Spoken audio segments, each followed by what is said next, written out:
पुण्यातील गर्भवती तनिषा भिसे मृत्यू प्रकरणी महाराष्ट्र मेडिकल काउन्सिल समोर थोड्याच वेळात सुनावणी पार पडणार आहे। या सुनावणीसाठी डॉक्टर घैसास आणि भिसे कुटुंब हजर राहणार आहे। सुनावणीसाठी भिसे कुटुंब मुंबईमध्ये दाखल झालंय। मागील महिनाभराच्या वादानंतर भिसे कुटुंब आणि डॉक्टर घैसास हे पहिल्यांदाच समोरासमोर येणार आहेत। या पार्श्वभूमीवर भिसे कुटुंबियांशी आमच्या प्रतिनिधींनी बातचीत केली आहे, पाहूया। आज सुनावणीसाठी तुम्ही या ठिकाणी दाखल झालेले आहात, काय भावना आहे तुमच्या आणि न्याय मिळेल अशी अपेक्षा आहे तुम्हाला?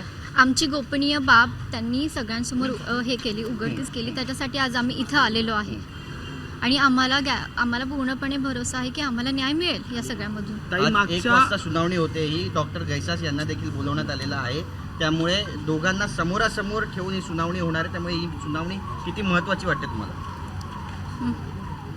ही सुनावणी नक्कीच महत्त्वाची आहे। आता सगळ्यात महत्त्वाचं की आम्ही इथं आमचं जे काय दुसरी केस आम्ही जी केलेली आहे, दुसरा आम्ही पोलीस स्टेशनला जो जबाब दिलेला आहे की ज्याच्यामध्ये जी आमची गोपनीयता भंग केली, त्याच्यामध्ये जे अंतर्गत समितीचा अहवाल जो त्यांनी खाजगी केला, त्यांनी सार्वजनिक केला, त्याच्यामधले 4 जण आणि डॉक्टर घैसास यांची सनद रद्द व्हावी आणि त्यांच्यावरती कारवाई व्हावी म्हणून आम्ही पुढचं पाऊल टाकायला आलो आहे। काल तुम्ही बघितलं असेल तर डॉक्टर घैसासांवरती गुन्हा दाखल झाला आहे, तर ती पहिलं पाऊल होतं, हे आज दुसरं पाऊल आहे आणि हा लढा असाच चालू राहील। आई, काय म्हणाल तुम्ही या ठिकाणी यायची? माझ्या मुलीला न्याय। एबीपी माझा, उघडा डोळे बघा नीट।